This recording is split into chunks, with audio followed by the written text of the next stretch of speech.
Bonsoir.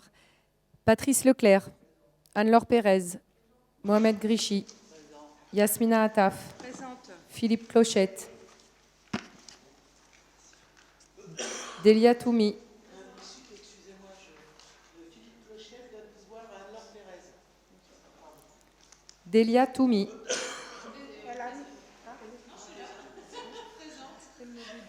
Grégory Boulor, Alexandra d'Alcantara, Roger Duguet, Isabelle Massard,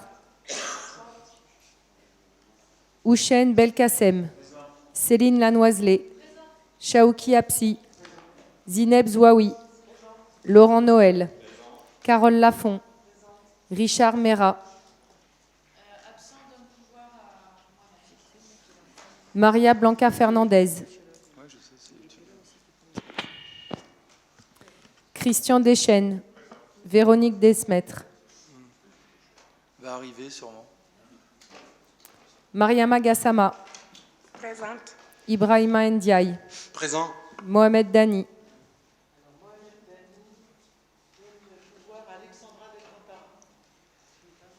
Fabienne Moreau, Nadia Mouadine,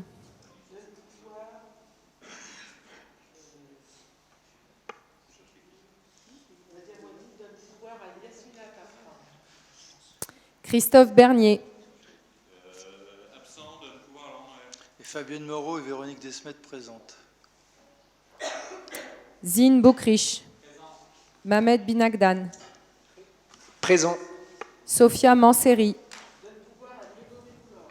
Sonia Blanc, Aurélie Remacle, Éloi Simon,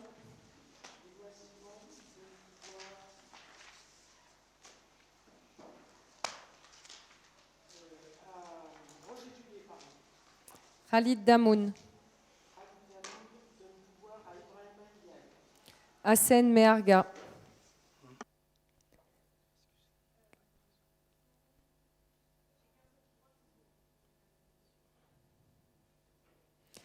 Karine Chala, Sinan Karakus, Philippe Allais, Christelle Nedelec, Ibrahima Diallo,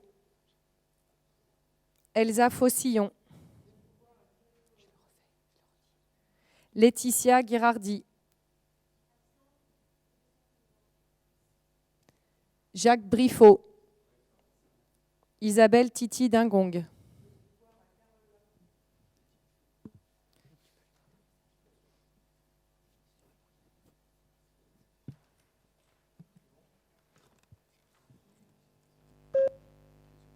Merci, nous avons donc le quorum. Je vous propose de commencer en commençant par la nomination du secrétaire de séance. Je vous propose d'avoir Monsieur Mamed Binagdan. Est-ce que vous êtes tous d'accord? L'unanimité. Je vous remercie. Je vous propose, il est obligé, je vous propose d'approuver le procès-verbal de la séance du 16 novembre 2022. Est-ce qu'il y a des remarques sur le PV du procès-verbal? Tu étais en face de moi, donc c'est pour ça. Pas de remarques? Le PV est approuvé. Je vous propose, nous avons 3 points d'information, de commencer par le premier point d'information sur le contrat local de santé. Monsieur Houchen. Bonsoir à tous. Alors, je vais essayer de vous faire la synthèse du travail qui a été mené et qui a abouti à la signature du contrat local de santé. C'est un contrat qui a été signé le 23 novembre avec nos partenaires. Je vais vous en donner le détail. Ce que je vous propose, c'est pour chacune des diapositives pointer les éléments les plus saillants et en faire, si possible, l'explication la plus claire et synthétique pour pouvoir vous permettre, bien entendu, de prendre le temps de le lire. Je tiens aussi à ajouter que le contrat local de santé, bien entendu, est un document accessible à tous pour permettre justement de mieux appréhender ce qui a été décliné dans le cadre de la santé. Alors, sur cette première diapositive, il était important de repréciser ce qu'on entendait par le contrat local de santé. Alors on l'explique souvent comme un moyen, un outil en tout cas de réduction des inégalités sociales et territoriales de santé, d'une part, et d'autre part, permettre le développement de la santé de proximité. Autrement dit, il faut comprendre la santé sur son versant traitement médical, qu'il soit physique ou mental, d'une part, et d'autre part, l'aspect social. Et on verra dans le diaporama qui va être déroulé, justement, le social a une importance aussi non négligeable dans la déclinaison de ce contrat local. Sur la signature sur les partenaires, bien entendu, il faudrait aussi s'arrêter quelques secondes. En plus, bien entendu, de la ville de Gennevilliers, qui est le maître ouvrier, j'allais dire, du contrat, nous avons aussi 3 partenaires, donc l'ARS, l'assurance maladie et la préfecture. À la fois des partenaires qui travaillent avec nous à la construction de ce contrat local, d'une part, et d'autre part, sont aussi nos financeurs pour les différentes actions qui sont proposées au sein de ce contrat local. On passe à la deuxième diapo, si vous voulez bien. Il est où? Merci. Alors, je disais justement par rapport à ce contrat local de santé qu'il fallait le comprendre dans une globalité. Effectivement, il va traiter l'aspect santé, donc une déclinaison par rapport au travail sur la question physique, et mentale et sociale. D'autre part, il va travailler aussi sur cet aspect de la promotion de la santé, rendre la santé le plus accessible possible au plus grand nombre et dans des conditions acceptables pour notre population gennevilloise. Enfin, l'aspect réduction des inégalités sociales, on le verra aussi que il est précisé que le travail sur la santé aussi prend en compte ce paramètre des inégalités sociales, sachant que sur Gennevilliers, donc le projet de mandature définit bien le travail d'accès à l'ensemble de la population gennevilloise. Sur la méthode de travail, j'insisterai juste à dire que le travail a été mené en groupe de travail avec des thématiques. Donc vous avez la déclinaison à droite. Donc on a travaillé sur la partie environnement, la partie pure offre de soins et un travail sur les populations vulnérables. Encore une fois, l'ensemble des services de la ville, puisqu'il s'agissait d'un dossier transversal, des services de la ville, bien entendu, s'est mobilisé sur ces questions et déjà on peut les féliciter pour ce travail. Alors ce contrat local, bien entendu, il avait un prédécesseur. Bien entendu, il s'agissait donc du contrat local deuxième version, et là nous arrivons à ce contrat local troisième version. Nous sommes dans la continuité du précédent contrat, donc c'est ce qu'on vous traduit au travers de cette justement diapositive. Une déclinaison en 4 axes qui reprennent déjà des actions du précédent contrat local, d'une part, et se rajoutent d'autres éléments pour actualiser notre démarche et répondre au mieux aux besoins. Donc ces 4 axes sur la santé dans toutes les politiques locales, ce qui signifie que la santé, encore une fois, n'est pas juste un problème médical, mais touche tous nos administrés à tous les moments de leur vie quotidienne. Deuxième axe, c'est celui de l'amélioration, en tout cas, des parcours de santé, comment un citoyen peut accéder dans les meilleures conditions, les plus simples, les plus claires, à justement cette offre de soins. Troisième point, troisième axe, le parcours de santé pour les plus vulnérables. Notre idée, bien entendu, c'est de permettre à l'ensemble de la population donc d'être prise en charge, et notamment les personnes vulnérables. Donc, il s'agissait pour nous, de la santé de la femme, je vais le détailler pour cette partie-là, la santé de la femme, les enfants, les jeunes enfants, les adolescents, notamment en rapport avec la santé mentale, les personnes âgées dans l'accompagnement, et enfin le public en grande difficulté sociale. Donc quand on entend difficulté sociale, bien entendu, le public éloigné de toutes j'allais dire, les critères nécessaires pour accéder aux soins. Et justement, la question se pose de l'accès aux soins pour les personnes qui sont éloignées de tous les critères sociaux attendus. Enfin, un quatrième axe qui est celui de l'organisation d'une gestion ou d'un groupe de travail qui justement se mobiliserait, et l'expérience du Covid l'a démontré, un groupe de travail qui travaillait justement sur la question de la gestion de crise sanitaire. On passe à la... Alors, sur la question des politiques locales, on vous présente sur la gauche donc concrètement à quoi ça correspond. Donc, il nous est nécessaire, puisqu'on s'est aperçu durant la crise du Covid, j'essaie d'être le plus synthétique, durant la crise du Covid, qu'il nous manquait, et parfois il manquait, et même les instances telles que l'ARS n'étaient pas en capacité de nous fournir des éléments chiffrés pour mesurer la prise en charge des populations. Donc, le fameux aller vert posait une difficulté dans l'évaluation des besoins des Gennevillois. À ce titre, il a été proposé donc de créer ce qu'on appelle l'Observatoire local de santé pour permettre aux services de la ville compétents de pouvoir réunir des éléments chiffrés, observables, quantifiables sur justement l'évaluation de ces besoins. Deuxième point sur la question de l'environnement, on est, je crois sans déborder sur mes prérogatives, sur la question du logement et l'amélioration qualitative du logement. Cela a un impact sur la santé, donc devient un sujet pour le contrat local de santé. Donc notre travail dans ce contrat local de santé, vous pourrez y trouver des fiches actions qui travaillent justement, qui déclinent les moyens de lutte contre l'habitat insalubre, travailler aussi sur l'axe de l'alimentation durable, puisque le Nouvel Art de Vivre propose aussi justement de travailler sur cette question-là. Je vais essayer de ne pas m'approcher de trop. Et enfin, la précarité alimentaire, parce qu'il y a des modalités d'éducation à mettre en place, notamment pour les jeunes, sur la question alimentaire. Je finirai sur le troisième axe qui est celui de la prévention et dépistage précoce. Remettre en place, si vous voyez ce qui est à gauche, remettre en place finalement tout ce qui était prévention secondaire, la vaccination, j'allais dire le travail sur le dentaire, qui est souvent pour les jeunes une difficulté. On passe à la diapo suivante. Alors, les parcours de santé, il faut les entendre comme étant le cheminement du citoyen vers justement la prise en charge médicale pour le coup. Donc beaucoup d'informations, en tout cas nos fiches actions dans ce contrat local proposent des parcours de santé qui soient les plus simplifiés et lisibles pour nos administrés d'une part, et surtout mobilisent de manière mutualisée l'ensemble des services pour répondre à ces questions.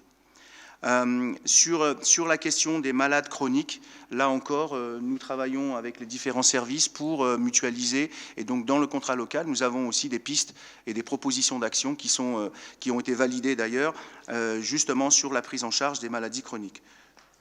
Enfin, un point qui est devenu plus visible, j'allais dire, que les années précédentes, suite au Covid, toute la question de la santé mentale qui revient et qui est un vrai sujet et qui a été pris en compte aussi dans le contrat local au travers de fiches actions qui justement permettent la prise en charge des personnes dans les situations de difficulté sur cette pathologie-là et d'accompagner, notamment un travail aussi sur les accompagnants, puisqu'on sait la difficulté des accompagnants dans ce type de problématique.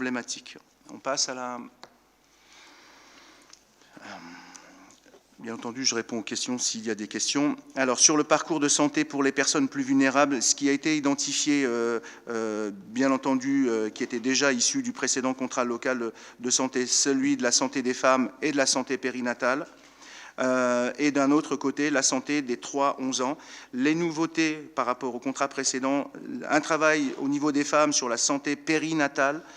Donc, des besoins ont été remontés et donc ces besoins par rapport à ces femmes qui attendent un accompagnement dans ce domaine du périnatal, au travers des fiches actions, sont modélisés. Sur la santé mentale des 3-11 ans, un travail a été mené, ou une proposition de travail sur un projet de réussite éducative, cette fois-ci dans le secteur de la santé, et justement aller vers les écoliers et collégiens pour justement travailler sur cette question de la santé qui, parfois, les éloigne normalement du suivi qui devrait avoir lieu. Enfin, le plan d'inclusion des enfants porteurs de handicap est toujours un sujet et il est pris en compte dans le contrat local qui décline aussi des actions à l'attention de ces enfants, justement, je dirais moi, en situation de handicap. On passe à la... Sur le parcours de santé pour les personnes justement les plus vulnérables, on a ciblé les 11-25 ans. Alors, Sur votre gauche, vous avez les actions qui étaient déjà organisées et proposées. Elles sont maintenues pour ce troisième contrat local de santé. On y a ajouté, malheureusement, en tout cas, un sujet qui est un peu d'actualité, c'est la lutte contre les violences et discriminations et la santé sexuelle et les préventions de la prostitution. On parle, bien entendu, du créneau d'âge 11 ans, 25 ans.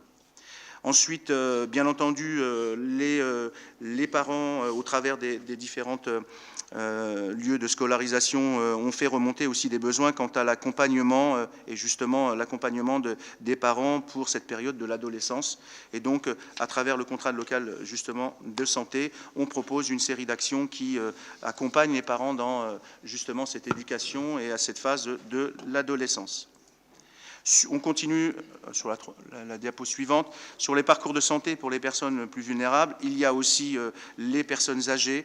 Là, on s'inscrit dans la continuité et de ce qui avait déjà été fait. Donc, le bien vieillir à Gennevilliers reste encore une préoccupation. Et en tout cas, on y répond par une organisation. Favoriser l'activité physique chez les personnes âgées. On continue sur cette action et bien entendu le repérage de cette fragilité reste encore d'actualité dans les différentes fiches actions. De l'autre côté, sur la santé publique pour les personnes en grande difficulté sociale, donc j'exprimais tout à l'heure les personnes qui n'ont plus de droits parce que pas à jour de leurs différents documents administratifs, les personnes qui sont éloignées un peu des parcours de santé. Donc on a justement pensé à ces personnes, donc des parcours de santé pour les personnes qui sont à la rue, l'amélioration et l'accès aux droits pour ces personnes, en tout cas la récupération d'un certain nombre de droits. Il y a donc des fiches actions qui traitent de ce sujet et bien entendu encore pour ces personnes, travailler sur la promotion de la santé, jouer un rôle de prévention aussi à ce niveau-là.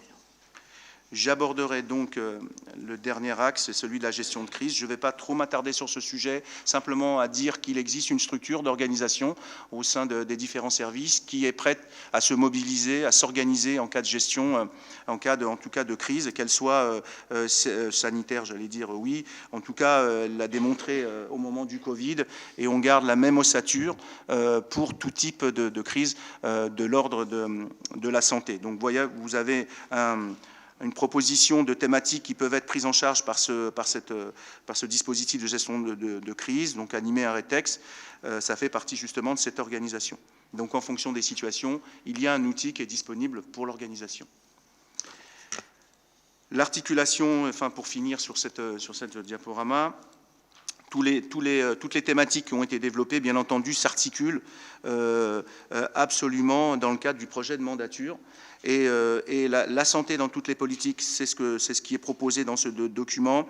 L'amélioration des parcours de santé, on sait qu'il faut encore travailler sur ce sujet. Donc un certain nombre d'actions sont proposées. Bien entendu, on pourra faire évoluer les propositions, les fiches actions. Bien entendu, on touche aussi les populations vulnérables, c'est ce que j'ai explicité ensuite. Et donc, juste à rappeler qu'effectivement, notre cahier des charges était celui de la mandature. Mesdames, Messieurs, je vous remercie. Merci pour cette présentation avec de beaux axes de travail.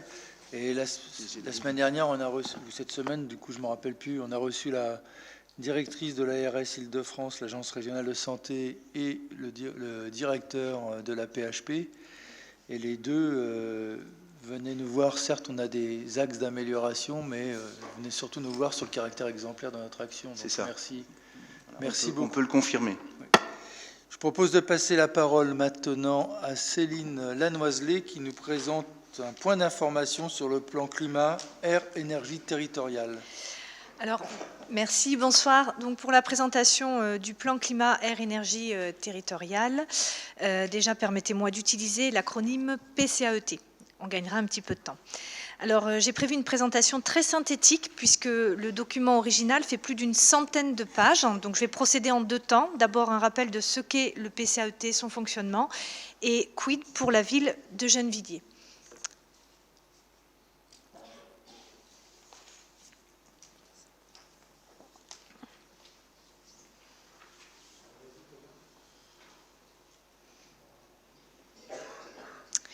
Alors, on peut déjà passer à la diapositive suivante. Voilà, merci beaucoup. Alors rappelons que le PCAET a déjà fait ici l'objet d'une présentation il y a quelques mois. Il en était encore à sa phase d'élaboration qui a débuté en 2019. Donc cela fait quelques années qu'on travaille déjà dessus. C'est un travail de planification à l'échelle de Boucle Nord de Seine, dont Gennevilliers fait partie, avec 6 autres communes. Notre ville s'est engagée dans l'élaboration du plan lors des comités techniques, des comités de pilotage au cours des différentes phases qui sont détaillées ici sous vos yeux. Ce plan résulte bien d'un travail de co-construction entre les villes, le territoire, les acteurs et partenaires du territoire et les habitants. Et c'est bien là un des enjeux de la lutte contre le dérèglement climatique, en optant pour des stratégies de mutualisation, de concertation, d'entraide, adopter des solutions coordonnées à tous les niveaux. C'est comme ça qu'on mettra toutes les chances de notre côté dans cette lutte contre le dérèglement climatique, qui est bien une lutte contre la montre. Nous passons maintenant à la diapositive suivante. Alors, pourquoi un PCAET ? Le PCAET a pour ambition de mobiliser outils et savoir-faire disponibles pour inscrire le territoire dans la bonne trajectoire donnée par les accords de Paris. Ce sont des accords historiques. C'est le premier traité international juridiquement contraignant sur le climat. Pour respecter les accords de Paris, il faut maintenir le réchauffement climatique à plus 1,5 degré. 1,5 degré, c'est bien une moyenne, car par exemple, les océans qui sont immenses se réchauffent moins vite que les pôles ou les continents, où la température peut monter de 5 voire 10 degrés jusqu'à 20 degrés au pôle. Si on poursuit nos politiques actuelles, en France, on arrivera à presque plus 4 degrés d'ici 2100. En fait, chaque degré compte. Ce sont surtout les conséquences en chaîne du dérèglement climatique qui vont peser sur l'avenir. Événements climatiques extrêmes, effondrement de la biodiversité. Tout cela nous entraîne vers une planète invivable où ce sont les catégories modestes qui vont subir le plus directement les conséquences. À plus court terme, d'ici 2030, d'après le GIEC, il faut limiter les émissions de CO2 de moitié. Vous vous souvenez, dans la diapositive précédente, j'évoquais une lutte contre la montre. On y est. La neutralité carbone, c'est pour 2050. Je rappelle enfin qu'il y a bien consensus sur le rôle des activités humaines dans ce changement. L'équilibre climatique est perturbé essentiellement par les émissions anthropiques de gaz à effet de serre. Anthropique, c'est-à-dire l'homme. Nous sommes responsables de cette situation et nous avons le pouvoir de renverser cette situation, mais il faut faire vite. Alors nous pouvons maintenant entrer dans le détail du PCAET sur la diapositive suivante. Merci beaucoup. Alors, contenu et portée du PCAET, c'est un outil de planification qui comprend donc un programme d'action sur 6 ans, avec 4 finalités qui apparaissent ici à l'écran. La lutte contre le changement climatique, l'adaptation du territoire au changement climatique, le développement des énergies renouvelables et de récupération, et l'amélioration de la qualité de l'air. Maintenant, il s'agit de traduire ces 4 finalités en données chiffrées. Et c'est l'objectif de la diapositive suivante. Merci. Alors, je vais attirer votre attention sur l'ampleur des changements auxquels nous nous engageons dans ce PCAET. La réduction des émissions de gaz à effet de serre, la réduction de la consommation d'énergie et la réduction de la pollution atmosphérique impliquent, entre autres, les 3 objectifs qui apparaissent plus bas dans la diapositive, multiplier par 7 la part des énergies renouvelables et de récupération, et rénover massivement le bâti. Alors, je vais m'arrêter un instant sur cette dimension du PCAET qui est très importante, car elle montre que urgence climatique et urgence sociale sont étroitement liées dans la lutte contre la précarité énergétique. Et en ce moment, c'est une problématique vive. Rappelons ce soir que les quartiers populaires sont ceux qui souffrent le plus de la pollution. Ce sont les plus vulnérables, alors que ce sont eux qui contribuent le moins aux émissions et aux pollutions, et eux qui bénéficient aussi le moins du système économique qui les génère. Alors, sur la diapositive suivante, vous avez des exemples de projets portés par le PCAET. Donc, ce sont des objectifs généraux. Je ne vais pas tous les détailler, mais on trouve entre autres le plan local d'urbanisme intercommunal, le PLUI biodiversité, L'ortholuminoplan, dont il a déjà été question ici, c'est une cartographie aérienne des éclairages extérieurs. Vous voyez aussi figurer la trame verte et bleue pour maintenir et reconstituer un réseau d'échanges pour que les espèces animales et végétales puissent, comme l'homme, circuler, s'alimenter. Donc c'est pour préserver la biodiversité. Concrètement, sur notre ville, on a déjà lancé bon nombre de projets, d'initiatives, puisque la transition écologique est au cœur du projet de mandature. Alors on peut passer à la diapositive suivante. Comme je ne me voyais pas tout énumérer ce soir, car on pourrait consacrer plusieurs heures, j'ai fait le choix de ce nuage de mots. Et au hasard, donc parmi tous ces projets, je voudrais faire un focus sur l'agriculture urbaine à Gennevilliers. Alors, tout terrain confondu, ville, Gennevilliers Habitat, I3F, département, etc., on compte plus de 25 jardins partagés sur la ville. Il y a deux aspects dans le développement de cette agriculture urbaine. Donc, il y a l'aspect lien social, ce sont des lieux d'échange, de partage, des lieux de vie, des lieux ouverts sur les quartiers, mais aussi des vecteurs de diffusion de la transition écologique et de ses enjeux. 27 jardins partagés et un chiffre qui va probablement croître encore, car il y a une véritable demande de la part de la population. C'est une façon de vivre la transition écologique par la population et pour la population. La transition écologique, c'est revoir toute notre manière de penser, de s'organiser, toute la mondialisation, le commerce, les transports, notre façon de cultiver, de manger. Alors cette petite phrase, elle n'est pas de moi, elle appartient à Pablo Servigne, qui est auteur et conférencier. Il y a donc un monde nouveau à construire à Gennevilliers, et à Gennevilliers, on contribue à bâtir ce nouveau récit. Alors je vais conclure mon propos sur le PCAET sur la qualité de l'air. Ce sera ma dernière diapositive. Sur cette problématique, on doit faire face à la fois à l'urgence climatique, l'urgence sociale et l'urgence sanitaire. Tous les ans, la pollution de l'air engendre une surmortalité, c'est 1 décès sur 10. Notre territoire est le plus pollué d'Île-de-France après Paris. La réduction de la pollution atmosphérique passe par la suppression de la voiture individuelle telle qu'on la connaît aujourd'hui. Il y a des alternatives vers lesquelles se tourner. Développement des mobilités douces, du covoiturage, des transports en commun, mais aussi réduction des déplacements avec le télétravail. La zone à faible émission s'accompagne de mesures d'accompagnement pour aller vers des voitures 100% propres. Mais ce sont des mesures insuffisantes et nous le martelons ici depuis plusieurs mois. Ce qui m'emmène à cette conclusion, il y a bien urgence à faire vite et plus vite.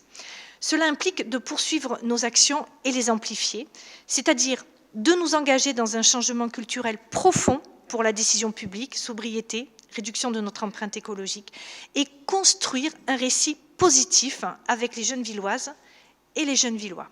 Je vous remercie. Merci pour cette présentation sur ce dossier extrêmement important. Je souhaite pour ma part vous faire un point d'information sur la situation du citoyen d'honneur de la ville de Gennevilliers, Salah Amouri. Donc, il est citoyen d'honneur de la ville de Gennevilliers depuis 2009, après son arrestation et son emprisonnement en 2005. C'est donc Jacques Bourgoin et les équipes précédentes qui lui avaient donné ce titre de citoyen d'honneur. Cet homme de 37 ans est marié, 2 enfants, une femme. Sa femme et ses enfants sont interdits d'aller en Palestine par l'État colon israélien. Et son emprisonnement qui a eu lieu depuis le 7 mars de cette année, cela fait 283 jours où il a été à nouveau emprisonné de manière administrative. Je rappelle que l'État israélien a la même tactique que l'État sud-africain avec Nelson Mandela, c'est-à-dire pour emprisonner quelqu'un administrativement et sans avoir à faire de procès, on le traite de terroriste. Et d'ailleurs, beaucoup d'associations de défense des droits de l'homme en Israël et en Palestine ont été interdites par l'État israélien sous ce prétexte-là, ce qui a été d'ailleurs condamné. Je pense à l'association Adamer, par exemple, dont fait partie Salah, ce qui a été condamné par l'ONU et par beaucoup d'institutions internationales, la Ligue des droits de l'homme, Amnesty International, mais aussi la reportrice spéciale de l'ONU. Salah, contrairement à ce qui est dit d'ailleurs quand on nous répond sur les médias, il a eu un procès, etc. Non, il n'a pas eu de procès. C'est d'ailleurs le caractère illégal et contraire aux droits humains de la détention administrative, puisque cette détention se fait sans avoir à fournir les charges à la personne détenue et à son avocat, et est reconductible, comme cela a été fait d'ailleurs, 2 fois. Et là, c'est reconduit sans même avoir reconduit la détention administrative. C'est-à-dire que la détention administrative devait être finie en décembre. Elle se poursuit sans règles, avec encore moins de règles que la détention administrative elle-même, jusqu'au 1er janvier. Nous avons été plusieurs, avec 33 maires, à intervenir avec Gennevilliers pour interpeller le président Macron et la diplomatie française sur cette situation. Il y a eu action, d'ailleurs, parce que la diplomatie française est intervenue. Madame Catherine Colonna, qui est la ministre chargée des Relations extérieures du ministère des Affaires étrangères et européennes, est intervenue, je la cite, « Salah Hamouri doit pouvoir être libéré et doit pouvoir mener une vie normale là où il le souhaite, et s'il le souhaite à Jérusalem, là où il est né et où il réside. Par ailleurs, ses enfants et son épouse doivent pouvoir s'y rendre et le retrouver. » C'est ce qu'elle a dit le 4 octobre. Ceci dit, les interventions du président Macron ne doivent pas être suffisantes, puisque l'État israélien n'a pas relâché Salah Hamouri et donné l'autorisation à sa famille de vivre avec lui en Palestine. Ça fait 20 ans que le harcèlement de Salah est reconnu maintenant par l'ONU. C'est-à-dire que la situation de harcèlement par l'État israélien sur Salah Hamouri est reconnue par l'ONU, notamment dans le rapport de la rapporteuse spéciale sur la situation des droits de l'homme dans les territoires palestiniens occupés depuis 1967. Que je vous invite à lire, je mettrai ces éléments-là sur mon site. Ce que je vous invite, c'est d'écrire à Salah en prison, à la fois pour montrer à l'État colon israélien qu'il n'est pas tout seul, et parce que ça fait toujours du bien aux prisonniers politiques que de recevoir des cartes, et donc d'écrire à Salah Hamouri à Ofer Prison, BO Box 3007, Jivaziv, en Israël. Ça coûte 1,65 €, et ne pas mettre son adresse au verso pour éviter qu'il vous la renvoie. Et donc c'est mieux de pouvoir écrire sans mettre son adresse, comme ça reste dans les mains des geôliers israéliens, ou alors dans les mains du prisonnier quand les geôliers décident de lui donner le courrier.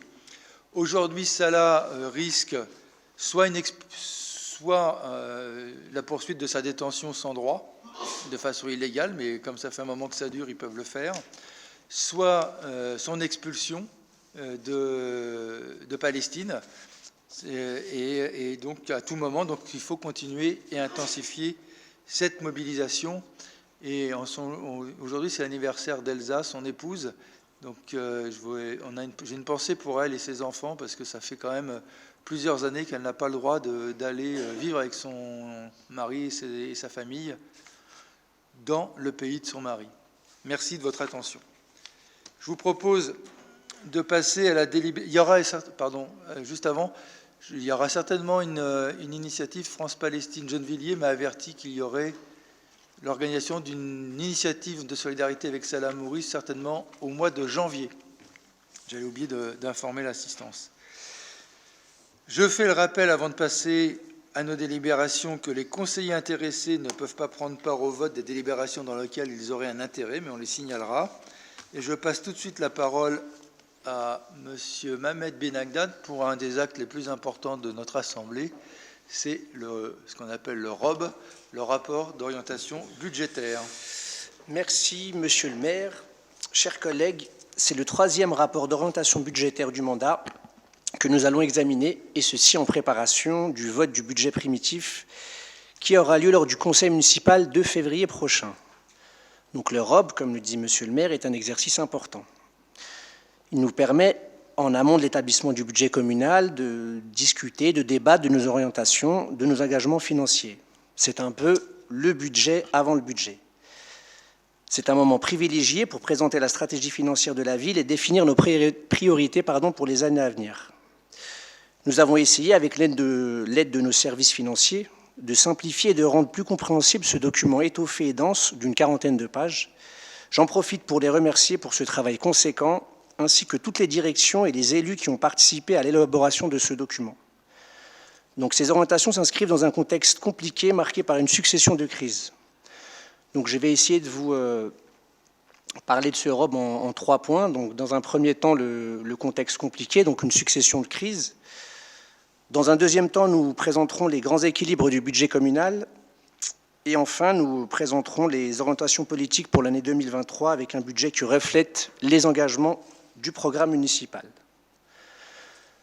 Donc, depuis le démarrage de notre mandat, nous avons connu une succession d'événements qui sont venus perturber la vie économique et géopolitique de nos sociétés. Celle-ci était faite d'inflation faible, d'énergie disponible et bon marché, de chaînes d'approvisionnement efficaces et d'intégration dans un marché de plus en plus commun dans différentes régions du monde. Nous avons connu une crise sanitaire mondiale, une inflation grandissante qui a été accentuée par la guerre en Ukraine et les ruptures d'approvisionnement en hydrocarbures. À cela s'ajoutent désormais des difficultés conjoncturelles liées à la production d'électricité. Ces successions de crises nous conduisent à une faible croissance, plus 2,6% en 2022, et elle serait limitée à 0,6% en 2023, soit une croissance quasiment nulle. Concernant l'inflation, sur un an, elle atteindrait presque 6,4% sur l'exercice 2022. Cette inflation, malheureusement, s'accompagne aussi d'une diminution du pouvoir d'achat qui a été contractée de 3% en 6 mois, soit la plus forte concentration depuis 14 ans hors période de confinement. Concernant le taux de chômage, on le prévoit, une projection est faite à 8% sur la fin 2023 contre 7,4% en 2022.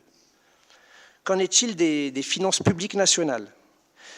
Afin d'amortir les effets des multiples crises, l'État a mobilisé près de 270 milliards sur 4 ans, dont 47 milliards juste pour absorber la hausse du coût de l'énergie. À côté de cela, malheureusement, le gouvernement a choisi de maintenir la baisse de la pression fiscale, ce qui laisse présager une situation difficile pour l'action publique. L'État utilisera les finances locales comme variable d'ajustement, comme je l'expliquerai dans les prochaines slides.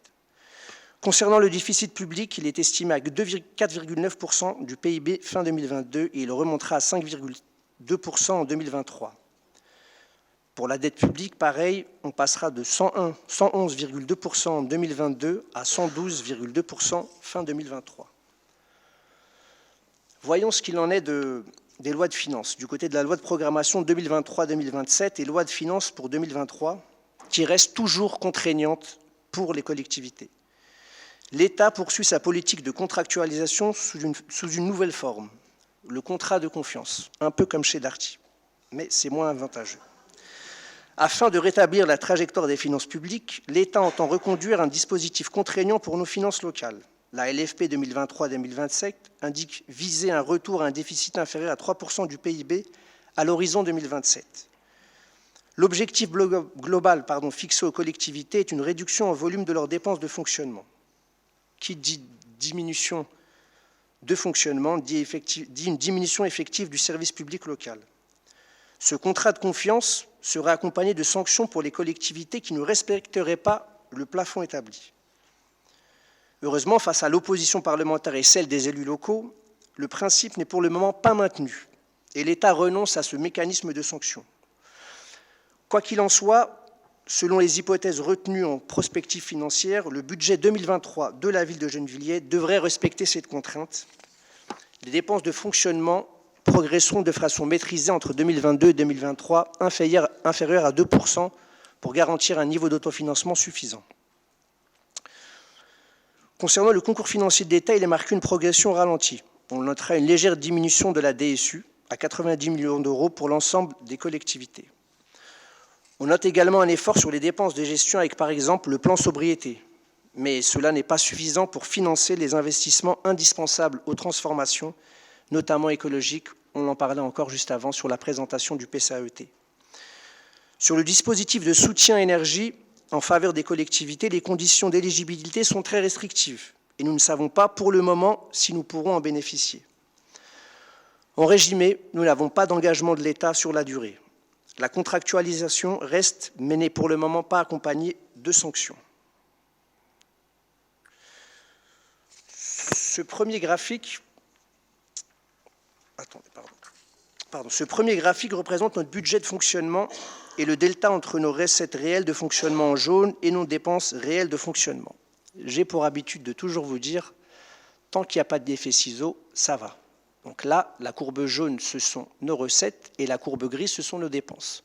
tant que la jaune est au-dessus de la grise et tant qu'elle ne se rapproche pas, tout va bien pour le moment, on est bien. Donc les projections jusqu'à la fin du mandat montrent que nos recettes seront supérieures à nos dépenses, ce qui nous permet de dégager une épargne nette qui nous permet à la fois de continuer d'investir dans nos infrastructures et de rembourser la part d'emprunt qui a contribué à les financer. Voyons maintenant ce qu'il en est sur ce graphique sur la prévision de notre capacité d'emprunt.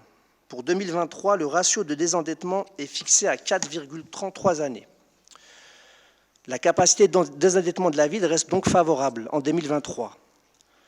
Le niveau reste toujours bas et bien en deçà du seuil d'alerte pour une commune située à 12 ans par l'État dans le cadre de son fameux contrat de confiance que j'évoquais un peu plus haut. Les marges de manœuvre futures sont préservées. La mobilisation de dette prévue d'ici la fin du mandat ne fait pas dépasser le ratio de désendettement à la moitié du seuil d'alerte, avec un atterrissage à 5,88 années en 2026. L'endettement reste donc maîtrisé et chaque euro emprunté est au service du mieux vivre ensemble à Gennevilliers. Nous conservons donc des marges de manœuvre intéressantes et importantes pour l'avenir, mais en cette période d'incertitude économique, l'absence de visibilité sur les conséquences à moyen et long terme de la guerre en Ukraine et de l'inflation sur les collectivités nécessite donc plus que jamais une gestion fine et rigoureuse du budget communal. Voyons maintenant sur la partie orientation budgétaire. Donc, afin de maintenir nos marges de manœuvre, nous devons maîtriser nos dépenses de fonctionnement tout en continuant à offrir un service de qualité aux Gennevillois, mais tout cela dans un contexte contraint par l'inflation et une progression limitée de nos recettes. Pour cela, nous devons maintenir nos dépenses dans notre section de fonctionnement. Nous devons poursuivre la maîtrise de notre masse salariale en respectant nos engagements. Après un exercice 2022 marqué par une hausse de près de plus 6,8% pour intégrer ces décisions internes et externes, la réforme des ATSEM avec 59 créations de postes effectives en 2022, ça va se poursuivre en 2023, et notamment la revalorisation du point d'indice des fonctionnaires. Le budget 2023 alloué aux dépenses de personnel devrait approcher les 87,5 millions d'euros pour s'inscrire dans les prospections de la prospective financière, soit une hausse contenue à plus 1,2%. Concernant les dépenses de subventions aux associations, une hausse globale de 1% des subventions aux associations privées est proposée. La répartition sera ventilée en fonction des nécessités de demande exprimées. Le budget 2022 fléché aux subventions était de 6,4 millions d'euros, plus 1%, cela représente plus 64 000 euros dans la lettre de cadrage 2023. Sur la partie recettes, on note une absence de hausse des taux de fiscalité. Afin de préserver le pouvoir d'achat des Gennevillois qui a largement été impacté par l'inflation, les tarifs des prestations restent gelés. Pour rappel, nos prestations sont toujours modulées par le jeu du quotient familial. Concernant la légère progression de nos recettes de fonctionnement, cela sera dû qu'à la revalorisation légale de la taxe foncière, l'une des dernières recettes propres des communes, qui ne représente que 1/4 des recettes de fonctionnement et qui est payée aux 3/4 par le secteur économique à Gennevilliers. Ces orientations budgétaires visent à répondre à nos 3 ambitions. Développer du service public de qualité, avoir une politique d'investissement toujours ambitieuse et une gestion saine des finances de la commune. Face aux enjeux tant sociaux que climatiques particulièrement prégnants, Gennevilliers s'oriente pour 2023 vers la poursuite de ses priorités pour une ville toujours plus durable et solidaire, proche de ses habitants et tournée vers l'avenir. Le début de mandat a été marqué par un haut niveau de dépenses d'équipement avec 130 millions d'euros investis entre 2020 et 2022. En 2021, les investissements de la ville étaient presque 2 fois supérieurs à la moyenne départementale observée dans les Hauts-de-Seine, qui s'évalue à 24,8 millions d'euros. Aménagement du parvis du collège d'Orvaillan, réaménagement du rez-de-chaussée du centre administratif, poursuite de la construction du groupe scolaire Joliot-Curie, construction du nouveau centre loisirs maternel Grésillon, extension de la maternelle Henri Aguado, construction de l'espace Saad Absi, reconstruction de la crèche du Luth, lancement d'une série d'études préalables aux travaux sur le centre équestre. En résumé, 2022 a été un exercice de forte avancée des ambitions urbaines à Gennevilliers. Cette orientation volontariste se poursuivra en 2023 et se traduira par la poursuite de multiples investissements utiles à la transition écologique et à la qualité de vie, rénovation environnementale des bâtiments, apaisement et verdissement des espaces publics et municipaux, aménagement durable, logement abordable, mobilité active et décarbonée, sobriété énergétique renforcée, ainsi que par la conservation d'un haut niveau de services publics pour l'enfance, la solidarité, la culture, le sport et la vie associative.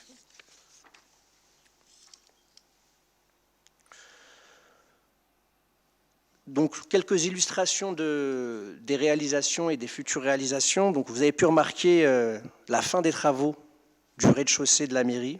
Vraiment, c'est très bien. Félicitations à tous ceux qui ont concouru à cette réalisation et apprécier la qualité de rénovation qui offre à nos agents et à nos usagers de très belles conditions d'accueil.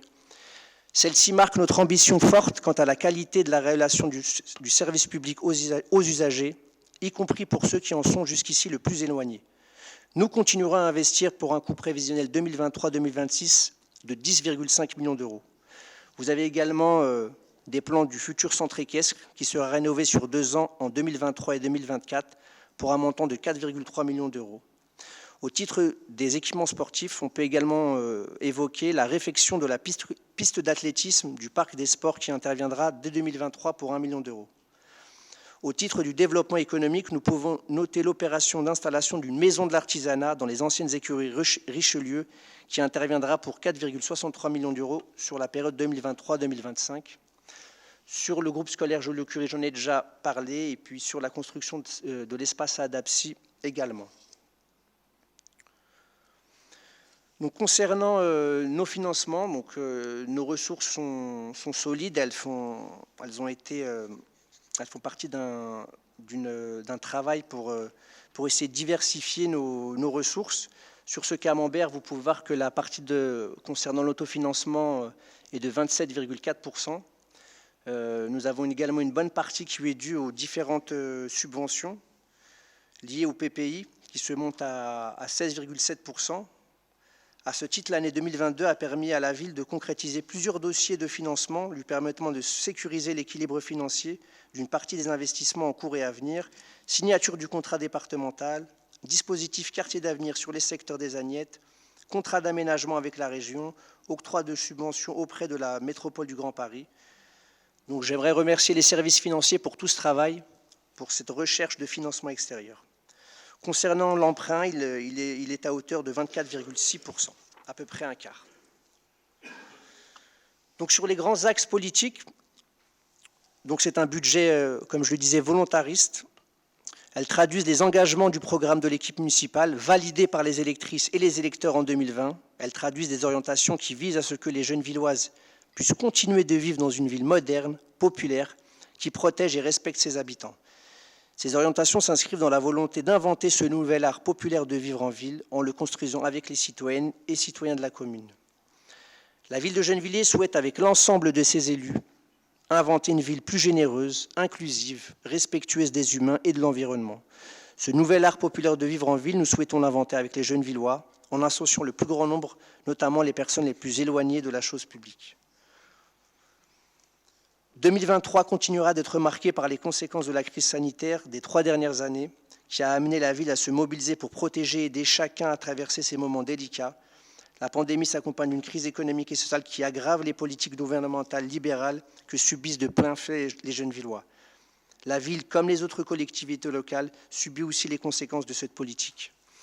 Donc là, vous avez les différents axes qui ont été mis en avant dans ce rapport d'orientation budgétaire, l'aménagement et l'embellissement de la ville, le développement économique de Gennevilliers, une politique d'émancipation de la jeunesse. Je ne vais pas vous les faire tous en détail, mais ce document, je l'espère, pourra être peut-être récupéré sur les sites de la ville. C'est un document extrêmement intéressant où vous pourrez y trouver toutes les priorités de la ville. Il y en a encore sur la prochaine slide. Le renforcement de la politique d'accès aux soins de qualité pour tous, on en avait parlé en présentation, la défense des services publics, le droit à la tranquillité. Donc c'est sur la base de ce complexe rapport d'orientation budgétaire que le budget primitif 2023 sera présenté au conseil municipal de février prochain.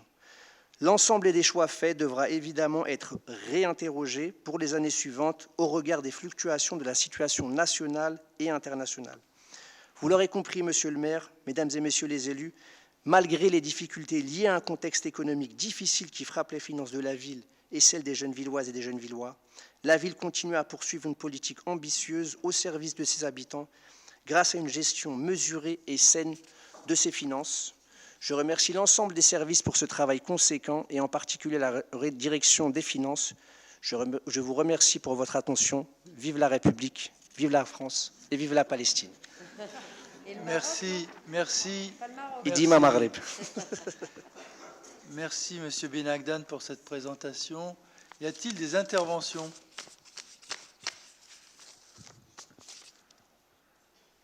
Monsieur Noël. Je vais prendre la parole au nom du groupe socialiste. Le rapport d'orientation budgétaire, comme le disait mon collègue Mohamed il y a quelques minutes, est un moment extrêmement important. Chaque année, nous devons reprendre le programme sur lequel nous avons été élus et voir comment nous allons le réaliser. Il se trouve que depuis que nous avons été élus, comme l'a dit mon collègue tout à l'heure, des difficultés auxquelles nous n'avions pas pensé quand nous avons mis en place notre programme, nous sont tombés dessus. Cette année encore, grâce à notre administration, pour bonne part, nous arrivons à transformer l'argent public en action pour les citoyens.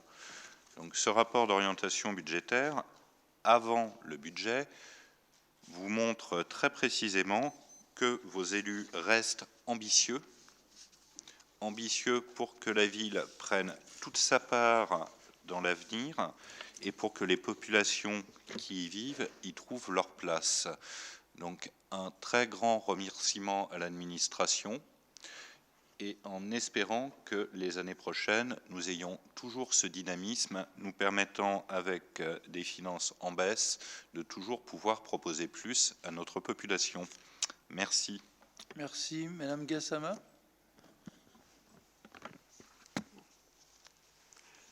Monsieur le maire, chers collègues, j'interviens pour le groupe Front de Gauche, Jeunes Villois. Pour essayer de ne pas faire de répétition avec ce qu'a dit Mohamed dans sa présentation, je voulais revenir sur quelques aspects qui nous permettent d'apprécier la situation dans laquelle nous sommes. Et puis de regarder comment nos propositions, nos engagements de campagne se traduisent en actes pour l'année 2023. Tout d'abord, le contexte économique décrit par Mohamed permet de saisir la complexité de la période pour construire une politique ambitieuse tout en respectant les contraintes budgétaires. Entre la hausse du point d'indice pour les fonctionnaires que nous saluons et que nous appelions de nos vœux depuis des années, mais qui est portée par les collectivités seules, sans aucune aide de l'État. La flambée des prix de l'énergie, l'inflation qui touche plus fortement les familles populaires à Gennevilliers et partout ailleurs, l'équation est compliquée à résoudre. Sans venir taper fortement au porte-monnaie des familles, nous faisons le choix de ne pas fragiliser davantage les plus précaires. Cela ne veut pas dire pour autant que nous reculons sur nos ambitions politiques pour lesquelles les Gennevillois nous ont élus en 2020.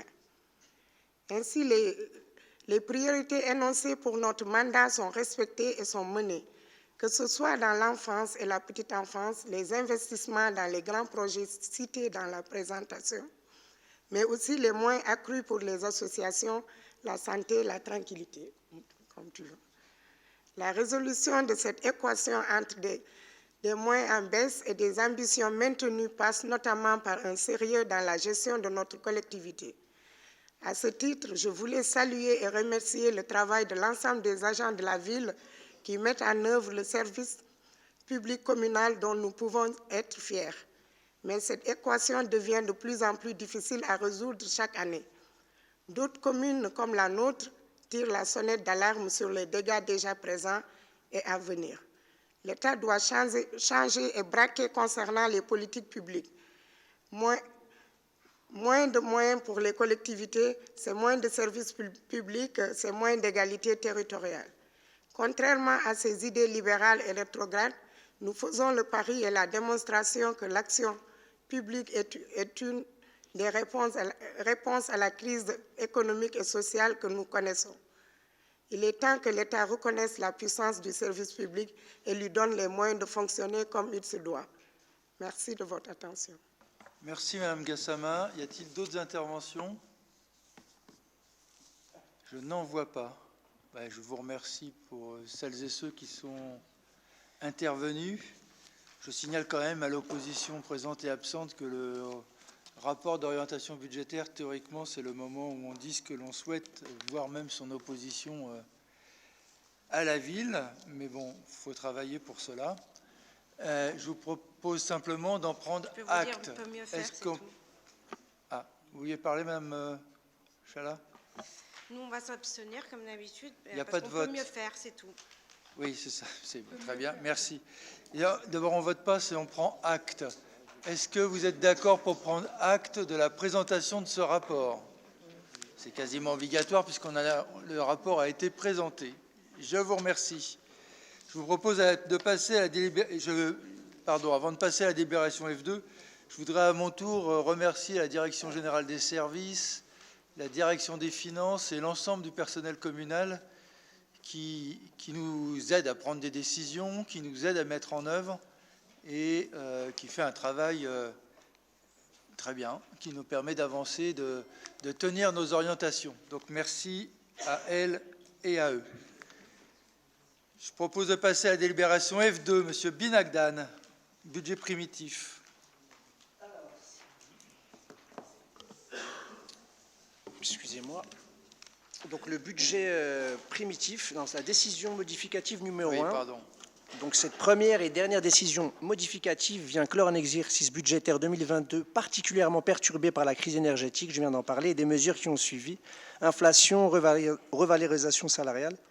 Si les principaux impacts financiers ont été intégrés dès le BS de septembre, cette décision modificative de décembre vise à ajuster définitivement le budget 2022 au plus proche de la réalité des dépenses et recettes connues de l'exercice qui prend fin.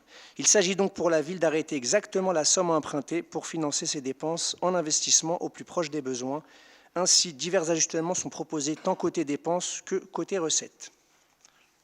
Merci. Y a-t-il des questions? Les votes? On passe au vote. Qui est pour? Qui s'abstient? Une abstention, enfin 2 abstentions. Je vous remercie. Délibération F3, Madame Attaf. Oui, bonsoir. Il s'agit d'une décision modificative numéro 1. Donc, la réalisation du budget primitif 2022 nécessite que certains crédits fassent l'objet de modifications d'imputation des prévisions d'origine. Merci. Même vote? Même vote, 2 abstentions. Je vous remercie. Délibération F4, Madame Pérez. Oui, bonsoir. Il s'agit d'attribuer un acompte sur les subventions et participations 2023 à diverses associations et établissements publics locaux ainsi qu'au budget annexe au budget principal. Merci. Alors, Mesdames Desmet, Fernandez, Gassama, Faucillon, Zouaoui, Lanoiselet, Blanc et Nédélec, et Messieurs Duguay, Clochette, Dany, Ndiaye, Binagdan, Noël, Grichy ne prendront pas part au vote sur les délibérations concernant les associations ou organisations dans lesquelles ils sont. Y a-t-il des interventions? Je n'en vois pas. Qui est pour? L'unanimité. Je vous remercie. Délibération F4, Monsieur Noël. C'est la F5, F5 pardon, mais merci. je vais la faire quand même. C'était pour vérifier si vous suivez. Toujours attentif avec vous. Il s'agit d'autoriser Monsieur le maire à procéder à des dépenses d'investissement avant le vote du budget primitif 2023. Merci. C'est une délibération technique. Qui est pour? L'unanimité. Je vous remercie. Délibération F6, Monsieur Binagdan. Il s'agit, Monsieur le maire, de l'approbation du rapport d'évaluation des charges transférées à l'établissement public territorial Boucle de Nord de Seine, issu de la commission locale d'évaluation, la CLECT, du 22 novembre 2022 et du montant de fonds de compensation des charges transférées FCCT pour 2022. Merci. Même vote, l'unanimité. Je vous remercie. J'informe qu'il y a une mauvaise nouvelle, c'est que l'État prend la CFE qui était versée au territoire pour le renvoyer à la métropole. Donc les territoires n'ont plus de ressources. Délibération F7, Madame Lanoiselet. Alors, il s'agit d'autoriser Monsieur le maire a adhéré à l'Association civile européenne de sauvetage en mer SOS Méditerranée. Créée au printemps 2015, cette association a vocation à porter assistance sans aucune discrimination et à traiter avec dignité toute personne en détresse en mer, dans le respect du droit maritime international. Une subvention de 500 € leur sera versée.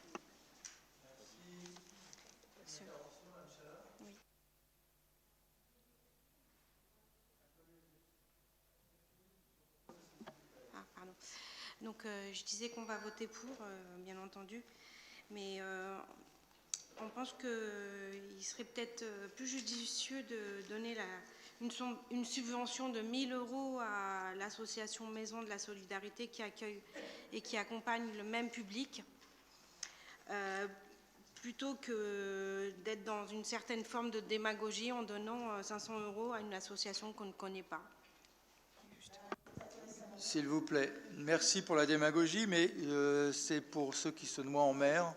Et on donne déjà des subventions à la Maison de la Solidarité puisqu'on verse à leur budget de fonctionnement et on a fait tout un travail, y compris pour améliorer les locaux sur les douches, la cuisine. Et cette action, nous, on n'oppose pas les deux. Mais si vous préférez laisser les gens se noyer, la droite se bat contre ça en général. Vous avez raison, c'est un bon calage politique. Je prends la parole parce que moi je suis une fervente de la mer, juste pour dire qu'il y a beaucoup d'associations qui peinent parce que les subventions, il y en a de moins en moins. Donc moi je suis très contente par rapport à notre groupe d'accepter une subvention pour une association qui s'occupe de la mer. Voilà. Véronique, il y a une confusion, elle ne s'occupe pas de la mer, c'est l'association du bateau qui sauve les gens qui se noient dans la mer aujourd'hui. Donc je comprends que... On peut faire le choix de les laisser se noyer, ce n'est pas le choix de notre municipalité comme de nombreuses municipalités. C'est pour ça qu'on soutient SOS Méditerranée. Qui est pour? Quel est votre vote alors? Ah, vous votez pour, merci. Délibération FE8.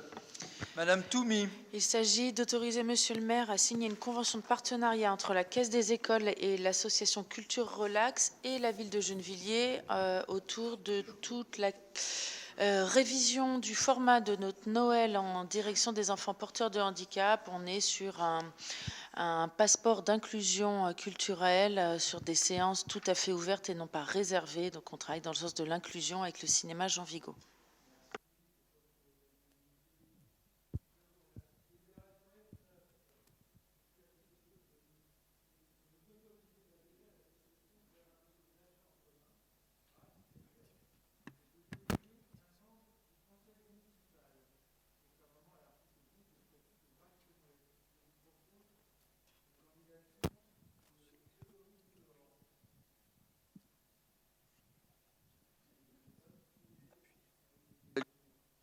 Qui est pour?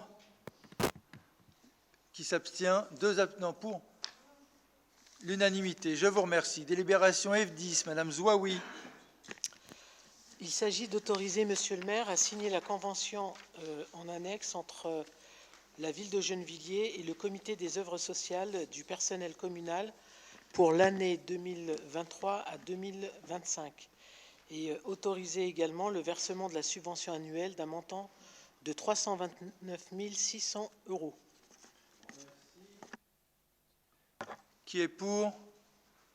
L'unanimité. Je vous remercie. Délibération F11, toujours Madame Zouaoui. Alors toujours pour le comité des œuvres sociales de la ville, donc il s'agit d'approuver la convention de mise à disposition de personnel municipal auprès du COS. Merci, même vote, l'unanimité, je vous remercie. Délibération F12, Monsieur Boulord.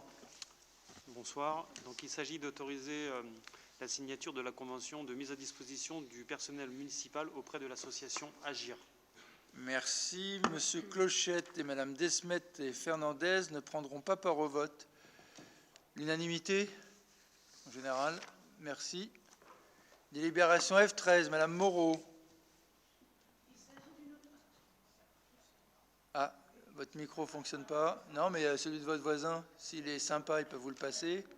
Ce n'est pas sa qualité première, mais des fois. Non, vraiment, il l'a cassé pour ne pas vous la passer. C'était pour le Maroc.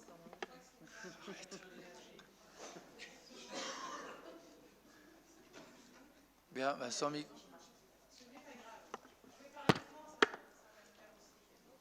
Donc il s'agit d'une autorisation de signature de la convention de mise à disposition de personnel municipal auprès de l'association culturelle et sociale de l'espace d'Églésion, et il fait au 1er janvier 2023 pour une durée de 3 jours. Je vous remercie. Merci. Est-ce qu'il y a...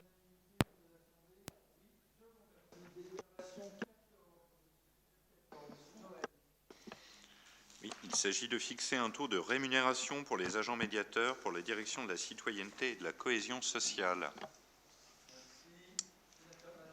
Oui.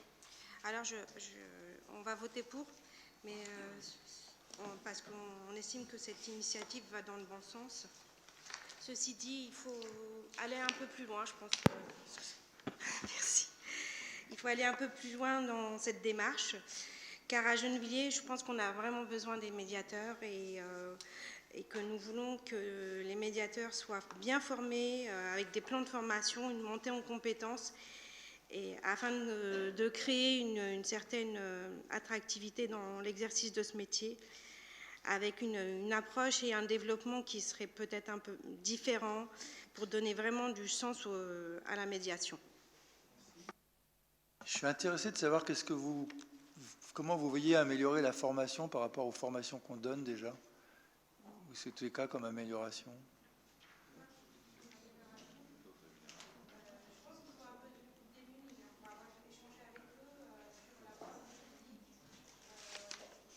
Ils ont besoin d'être un peu mieux formés, je pense. Ah bon, ouais. Ouais. Très bien. Non, parce qu'il y a d'être en plus grand nombre et d'être mieux formés. Vous savez combien on en a face à certaines Vous savez combien on a de médiateurs? Parce qu'en gros, on a augmenté le nombre de médiateurs cette année et je pense qu'on doit être la ville qui a le plus de médiateurs sur le terrain, dans les collèges. Je vous le dis comme ça. Enfin, en tout cas. Ah oui, d'accord, ok. On a le plus grand nombre de médiateurs, mais ceci dit, les problèmes ne sont pas réglés. Donc, il y a peut-être un souci. Là où votre tête de file était directeur de cabinet, je peux vous dire qu'il y avait plus d'incidents que dans notre ville. Qui est pour? L'unanimité, je vous remercie. Délibération F15, Monsieur Ndiaye. Bonsoir, Monsieur le maire. Chers collègues, sur cette délibération, il est proposé de transformer 2 postes, technicien de cinéma, régisseur de spectacle, d'événementiel et technicien de cinéma en charge des actions éducatives jeunes publics, dont l'évolution et la diversification des missions peuvent relever de la catégorie C ou B. Il est donc proposé d'ouvrir les postes sur les 2 cadres d'emploi de la filière technique. Merci. L'unanimité, je pense. Je vous remercie. Délibération F16, Monsieur Grichy. Il s'agit d'une transformation d'un poste de chargé de suivi du budget de la direction, gestionnaire de la planification installation sportive au sein de la direction municipale des sports, en catégorie A ou B à temps complet. Merci. L'unanimité, j'imagine. Je vous remercie. Délibération E1, Monsieur Absi. Il s'agit d'autoriser, Monsieur le maire, à adopter la charte qui définit les règles d'utilisation des équipements de service ENT premier degré fournis par l'éditeur Benelux School en vue du déploiement dans toutes les écoles de la ville. Merci. L'unanimité, je vous remercie. Délibération E2, Monsieur Deschênes. Oui, il s'agit d'autoriser, Monsieur le maire, à verser une subvention exceptionnelle d'un montant de 500 € à l'association compagnie ONA Tourna. Merci. L'unanimité, je vous remercie. Délibération E3, Madame Blanc.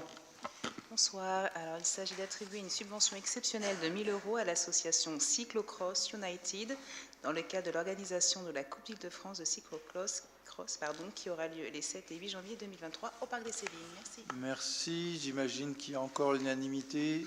Je vous remercie. Délibération E4, Monsieur Broucriche, pardon. Alors, il s'agit d'attribuer une subvention exceptionnelle à l'association Gennevilliers Techball Club 92 dans le cadre d'un tournoi international de Techball les 3 et 4 décembre 2022 à Marseille et d'un tempestif de fin d'année. Subvention de 500 €. Merci. L'unanimité, je vous remercie. Délibération E5, Monsieur Boulord.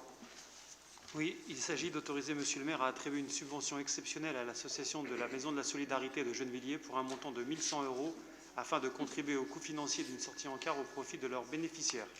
Merci. Vous allez en rajouter 100 € de plus des 1 000 € que vous demandiez. Qui est pour? Grâce à vous. Voilà. L'unanimité. Non, vous avez demandé 1 000 euros, on met 1 100. L'unanimité, je vous remercie. Délibération E6, Madame d'Alcantara. Oui, bonsoir. Il s'agit d'attribuer une subvention exceptionnelle à l'association des Jeunes Villoises, qui est une association de jeunes très actifs sur la ville et qui développe notamment des grands projets de solidarité qui emmènent avec elle beaucoup de jeunes de la ville et beaucoup de aussi je trouve plus mes mots, des projets de solidarité internationale et de sensibilisation aux enjeux écologiques. Merci. Merci. L'unanimité, j'imagine. Je vous remercie. Délibération E7, Monsieur Briffaut. Oui, il s'agit d'autoriser Monsieur le maire à signer la convention autoceptive entre la ville de Gennevilliers et l'association Agir relative aux modalités de versement d'une subvention de fonctionnement. Merci. Alors, messieurs Clochette, Madame Desmaîtres et Madame Fernandez ne prendront pas part à ce vote puisqu'ils sont déjà retraités. Qui est pour l'unanimité? Je vous remercie. Délibération E8, Monsieur Boucriche. Alors, c'est une autorisation de signature de l'avenant numéro 2 à la convention pluriannuelle d'objectifs entre la ville et l'association TCG d'attribution d'une avance de la subvention annuelle de fonctionnement à l'association, donc pour un montant de 55 472 €. Merci. Un beau club dans notre ville. Qui est pour l'unanimité? Je vous remercie. Délibération E9, Monsieur Boucriche encore. Autorisation de signature de l'avenant numéro 3 à la convention pluriannuelle d'objectifs entre la ville et l'association CSMG Rugby. Attribution d'une avance de la subvention annuelle de fonctionnement de l'association pour un montant de 115 707 €. Merci. Madame Chalat. Ah, pardon. L'unanimité. Excusez-moi. J'ai cru que vous vouliez. Le joli club aussi, avec pas mal d'activités et une belle école de rugby, mais ils ont un peu plus de mal sur leur montée. Monsieur Grichy et Monsieur Dany ne prendront pas part au vote. Qui est pour l'unanimité? Je vous remercie. Délibération E10, Madame Desmaîtres. Bonsoir. Il s'agit d'autoriser la signature de l'avenant numéro 3 à la convention pluriannuelle d'objectifs entre la ville et l'association du centre équestre de Gennevilliers. Attribution d'une avance de la subvention annuelle de fonctionnement à l'association du centre équestre de Gennevilliers qui se monte à 11 468 €. Merci. Alors, Monsieur Grichy, Monsieur Dany, Madame Moreau et Monsieur Boucriche et Madame Lanoiselet ne prendront pas part au vote. L'unanimité, j'imagine. Je vous remercie. Délibération E11, Madame Gassama. Il s'agit d'autoriser Monsieur le maire à signer l'avenant numéro 3 à la convention et d'attribuer une avance de la subvention annuelle de fonctionnement à l'association Gennevilliers Natation de montant de 9 430 € au titre de l'année 2023. Merci. L'unanimité, je vous remercie. Délibération E12, Madame Blanc. Il s'agit d'autoriser la signature de l'avenant numéro 3 à la convention pluriannuelle d'objectifs entre la ville et l'association Judo-Jiu-Jitsu du club genevillois, ainsi qu'une avance à la subvention annuelle de fonctionnement de l'association d'un montant de 19 470 €. Merci. Merci. Non, pas. Abstention. 2 abstentions et l'unanimité, enfin pas l'unanimité, moins 2 abstentions. Je vous remercie. Délibération E13, Monsieur Houchen. Une convention pluriannuelle d'objectifs a été signée entre la ville de Gennevilliers et l'association Communiquer et Vivre son handicap à Gennevilliers, CVHV, pour une durée de 3 ans. Il s'agit d'autoriser Monsieur le maire à signer l'avenant numéro 4 à la convention et d'attribuer une avance de la subvention annuelle de fonctionnement à l'association Communiquer et Vivre son handicap à Gennevilliers, d'un montant de 17 144 € au titre de l'année 2023. Merci. Monsieur Grichy ne prendra pas part au vote. Je crois qu'il y a l'unanimité sur cette délibération. Je vous remercie. Délibération U14, Madame Desmaîtres. Oui, c'est l'autorisation de signer l'avenant numéro 5 de la convention pluriannuelle d'objectifs entre la ville et l'association Gennevilliers Basket Club. Attribution d'une subvention de la subvention annuelle de fonctionnement à l'association Gennevilliers pour un montant de 92 980 au titre de l'année 2023. Merci. L'unanimité. Je vous remercie. Délibération E15, toujours Madame Desmaîtres. Alors, E15. C'est l'autorisation de signature de l'avenant numéro 5 à la convention pluriannuelle d'objectifs entre la ville et l'association Gennevilliers Gymnastique Rythmique. Attribution d'une avance de la subvention annuelle de fonctionnement à l'association Gennevilliers Gymnastique Rythmique et versement d'une subvention au titre de l'appel au projet de transition pour un montant de 1 000 €. Merci beaucoup. L'unanimité, je vous remercie. Délibération E16, Madame Moreau. Il s'agit d'autoriser Monsieur le maire à signer l'avenant numéro 6 à la convention pluriannuelle d'objectifs entre la ville et l'association du club sportif multisport Gennevilliers, mais également d'attribuer une avance de la subvention annuelle de fonctionnement à la même association d'un montant de 154 530 000 € au titre de l'année 2023.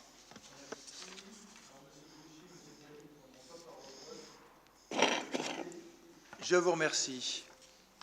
Délibération E17, Madame Moreau. Il s'agit d'une autorisation de signature de l'avenant numéro 7 à la convention d'objectifs entre la ville et l'association CSMG plutôt, Omnisport, suite au versement d'une subvention exceptionnelle à la section CSMG football, foot, vacances, entre parenthèses.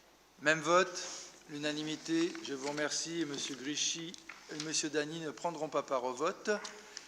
Délibération 18, il s'agit de m'autoriser de signer l'avenant numéro 8 à la convention d'objectifs entre la ville et l'association CSMG Omnisport, suite au versement d'une subvention exceptionnelle à la section Karaté Énergie.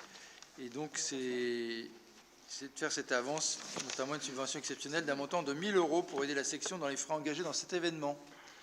Abstention. Pardon. Abstention. Bien. Le reste vote pour. Merci, moins 2 abstentions. Délibération E19, Madame d'Alcantara. C'était le karaté, hein, c'était pas le judo. Hein. Oui, il s'agit d'autoriser Monsieur le maire à signer une convention d'objectifs entre la ville de Gennevilliers et l'ATMF pour la période du 1er décembre 2022 au 31 décembre 2023. L'unanimité? Intervention. Allez-y. Donc, je sais pas, je pense que vous êtes au courant que l'association des femmes relais de Gennevilliers baisse ses Attendez, rideaux. là c'est sur l'ATMF. Oui, oui, mais bon, je vais faire un lien. Ah pardon, excusez-moi, Excusez-moi. j'aurais pas dû vous interrompre. Allez-y. Donc, je pense que beaucoup d'entre vous sont au courant que l'association des femmes relais va baisser ses rideaux très prochainement, le 31 décembre. Comme vous le savez, après 28 ans d'accompagnement des publics précaires, des hommes, des femmes, sur des questions d'accès aux soins, d'accès à la parentalité, de formation, de travail, et dans ce cadre d'activité, est-ce que la TMF elle a été sensibilisée par vos services sur le fait que ces usagers, essentiellement gennevillois, qui bénéficient de l'accompagnement de qualité des équipes en difficulté et qui se trouvent en difficulté extrême, est-ce que certains vont pouvoir se raccrocher aux arbres du CCAS, on ne sait pas, ou du CVS, mais pour beaucoup, ils vont devoir se confronter à leurs propres difficultés en se précarisant encore plus, je pense. Nous tenions à vous alerter sur cette... nous tenions à alerter l'ATMF, l'association de l'ATMF qui bénéficie de nos subventions pour qu'elle soit vraiment au fait de cette situation. Merci, Monsieur Boulard. Oui, merci. Juste pour un petit point d'info, oui, effectivement, nous sommes au courant. Nous avons rencontré la directrice qui nous a signifié sur l'arrêt au 31 décembre de l'association. Effectivement, on a fait un point précis sur les publics qu'ils ont reçus et qu'ils reçoivent. Et normalement, la directrice devait revenir vers nous pour qu'on puisse flécher le public vers les associations qui sont toutes au courant que l'association Femmes Relais ferme. Néanmoins, aujourd'hui, nous n'avons eu aucun retour de la part de la directrice, à part une invitation, hélas, pour un pot qui a lieu là dans quelques jours. Donc c'est vrai qu'il y a une situation très compliquée chez Femmes Relais, il n'y a plus personne, il y a eu des démissions, et du coup, il n'y a pas de poursuite de l'activité, personne n'a voulu reprendre l'activité. Voilà. C'est pas faute de vous avoir prévenu qu'ils étaient en difficulté financière. Alors, excusez-moi, mais ce n'est pas qu'une question de difficulté financière, puisque La directrice passait en retraite. Exactement. Voilà. Et C'est elle pas n'a une difficulté organisé le financière. Si. Renseignez-vous alors, parce que si c'était difficile... renseignez-vous bien, parce que si c'était pour une question financière, on aurait travaillé, et c'était notre souhait, on aurait rallongé en fonction des demandes. D'ailleurs, on est intervenu auprès de leur direction, et ils nous ont dit qu'ils n'avaient pas besoin, ou alors dans ce cas-là, ils ne peuvent pas tenir double langage. Je vous assure qu'on les a reçus, notamment M. Boulard. Oui. Et cette question et les services, et que cette question financière n'était pas soulevée par l'association, c'est plus une difficulté à trouver un relais. Sinon, on va faire une réunion avec eux et en votre présence pour voir, mais je pense que ce serait bien qu'il n'y ait pas un double discours. Et la réalité est plus une difficulté de l'association à trouver une poursuite, comme dans beaucoup d'associations. Oui, et on est intervenu en leur direction pour vérifier cela, parce que quand vous nous parlez, on vous écoute. Et la directrice ne nous a pas parlé de problèmes financiers, je vous assure. Elle a même remis une réunion qu'on avait décidée avec elle. Vous montez en épingle une affaire qui, pour la politiser, vous n'avez pas totalement raison. Qui est pour sur la TMF? L'unanimité. Délibération E20. Il s'agit de m'autoriser à signer l'avenant 1-2022 à la convention d'objectifs entre la ville et l'OML et de verser un acompte de 87 600 €. Qui est pour? L'unanimité, je vous remercie. E21. Alors sur la E20, j'ai oublié de dire que M. Dany, Laurent Noël et M. Ndiaye ne prenaient pas part au vote. Délibération E21, Mme Gassama. Il s'agit d'autoriser M. le maire à signer l'avenant numéro 1-2022 à la convention signée entre la ville de Gennevilliers et l'association culturelle des Grésillons, ayant pour objet un acompte de 76 800 € sur la subvention de 2023. Merci. Alors, Mme Gassama, Maria Blanca Fernandez, M. Binagdan et Mme Faucillon ne prendront pas part au vote, parce qu'ils sont au CA, je pense. Qui est pour cette délibération? L'unanimité? Je vous remercie. Délibération E22, M. Briffaut. Oui, il s'agit d'autoriser Monsieur le maire à signer l'avenant numéro 1 à la convention passant entre la ville de Gennevilliers et l'OTCI ayant pour objet un acompte de 49 200 € sur la subvention 2023. Merci. L'unanimité? Je vous remercie. Délibération E23, Madame Lanoiselet.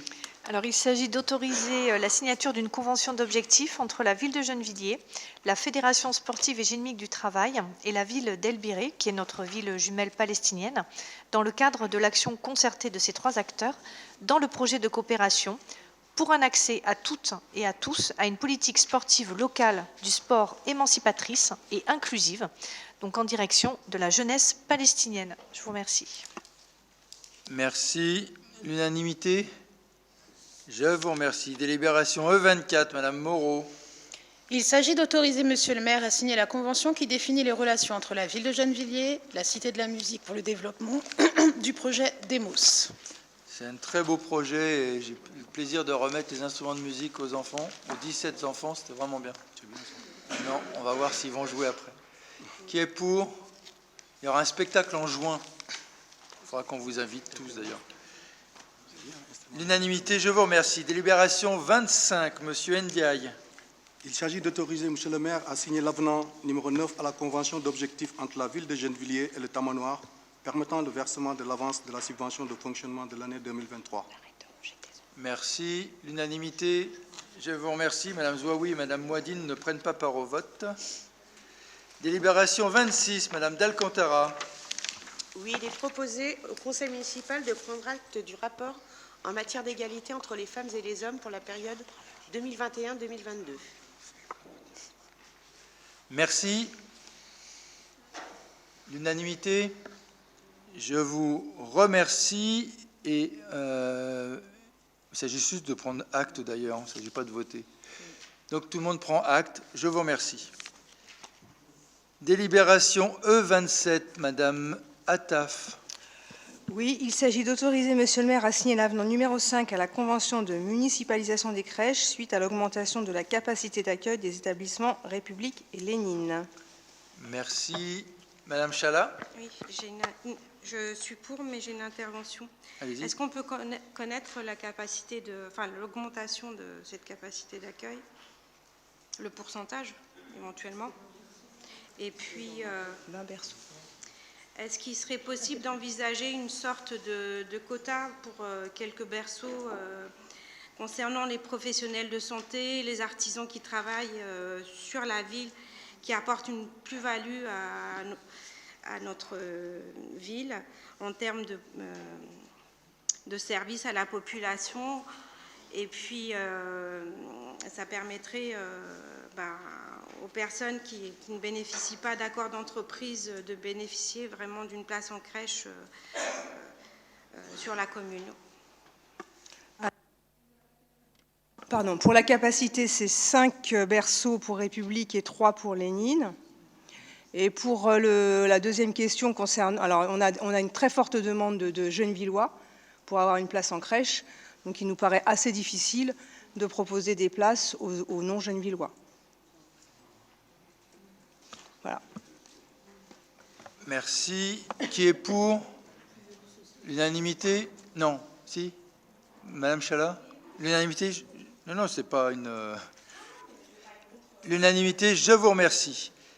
Délibération E28, Madame Toumi. Oui, pour un dispositif qui, pour le coup, produit de la plus-value sociale. Il s'agit d'autoriser Monsieur le maire à la signature d'une convention triennale, enfin en tout cas annuelle, renouvelable 3 fois de façon tacite, entre la Caisse des écoles, la ville, l'éducation nationale et nouveauté pour cette convention, le conseil départemental. Donc pour une fois, je crois qu'il faut souligner la volonté de reconnaître l'investissement et financier et en ressources humaines du département sur les questions éducatives sur notre territoire et pour accompagner du développement d'actions au fil continu. Donc je souhaite que cette convention soit signée. Merci. L'unanimité, c'est une belle originalité de notre ville dans la catégorie des plus. Délibération U1, Madame Lafont. Oui, bonsoir. Donc, il s'agit de l'approbation de la cession par la ville de Gennevilliers d'une parcelle de terrain située à Liocous-Mostuet-Joules, parcelle cadastrée section E numéro 1321 d'une superficie cadastrale d'environ 350 mètres carrés au profit de la commune de Mostuet-Joules, merci, au prix de 9 000 €.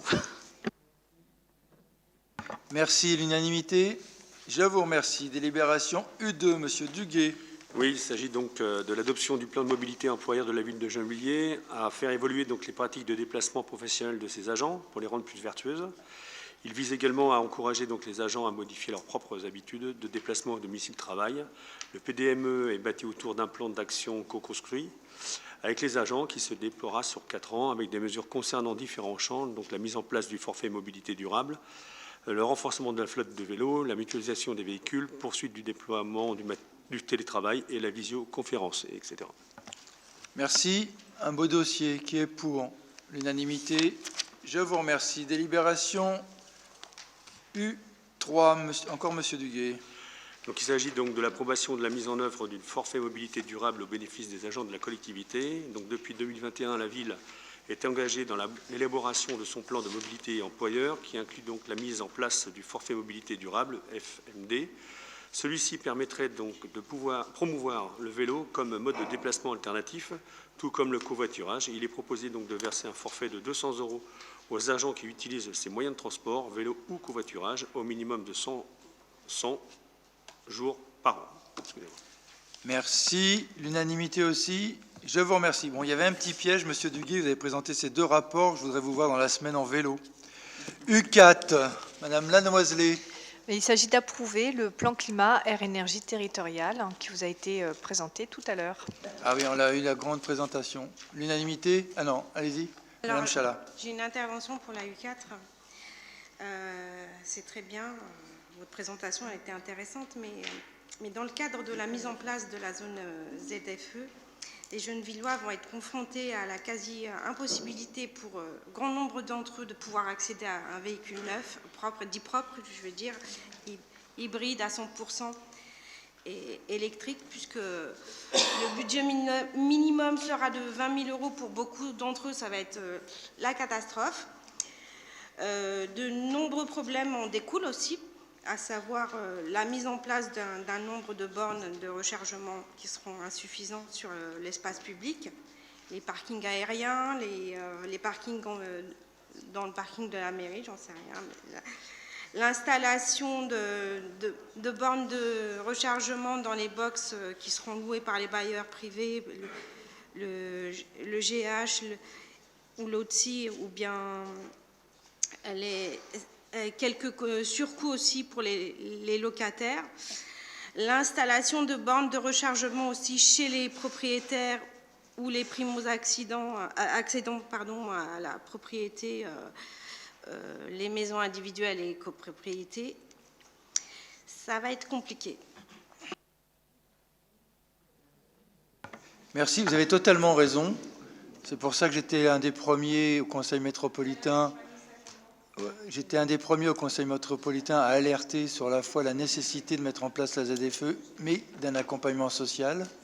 Je regrette d'ailleurs que les LR et l'UDI, dont était l'étiquette de votre liste, n'aient rien fait à ce moment-là. Aujourd'hui, il y a une unanimité des listes et des groupes à la métropole pour demander à l'État de mettre en place des mesures d'accompagnement social à la mise en place de la ZFE. Notamment, il y a le crédit à taux zéro qu'on a gagné, puisque ça a été une revendication avec des pétitions qui est partie de Gennevilliers d'ailleurs, pour l'obtenir, et on l'a obtenu par le relais qu'on a pu avoir à la métropole. Le problème qu'il y a, c'est qu'il ne suffit pas d'obtenir le crédit à taux zéro, il faut qu'il soit appliqué, et les banques ne l'attribuent pas aux personnes modestes.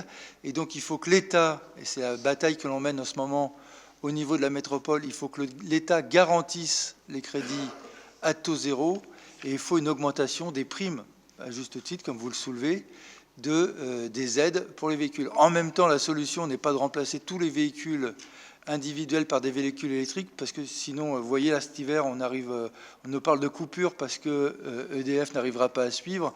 Si tous les véhicules électriques, tous les véhicules actuels sont remplacés par des véhicules électriques, c'est 4 ou 5 centrales nucléaires qu'il va falloir construire. Donc, ce n'est pas possible de faire ce genre de choses. Donc, il faut aussi que la région, contrairement d'ailleurs à ce qu'avait pu instituer le président de la commission des transports de l'époque, développe davantage les transports en commun, améliore sur la ligne 13, mais développe certainement dans l'urgence des lignes de bus spécifiques pour permettre à ces déplacements, parce que les transports lourds ne peuvent pas se faire en un an. Par contre, des transports plus légers, style ligne de bus, ça peut se faire en un an. Ce qu'on a été capable de faire avec les coronapistes, et on pourrait le faire sur des coronabus ou des feux bus qui permettraient de meilleurs déplacements plus importants. Et c'est d'ailleurs une des raisons pour laquelle on se bat contre la décision de la région UDI-LR d'augmenter le pass Navigo, parce que en même temps qu'on va demander aux gens d'abandonner leur véhicule, on augmente le prix des transports en commun. C'est quand même pas très raisonnable comme façon de faire. Donc il y a cet ensemble de batailles que l'on mène, effectivement, que j'ai peu entendu de votre groupe, mais en tout cas notre groupe mène ces batailles.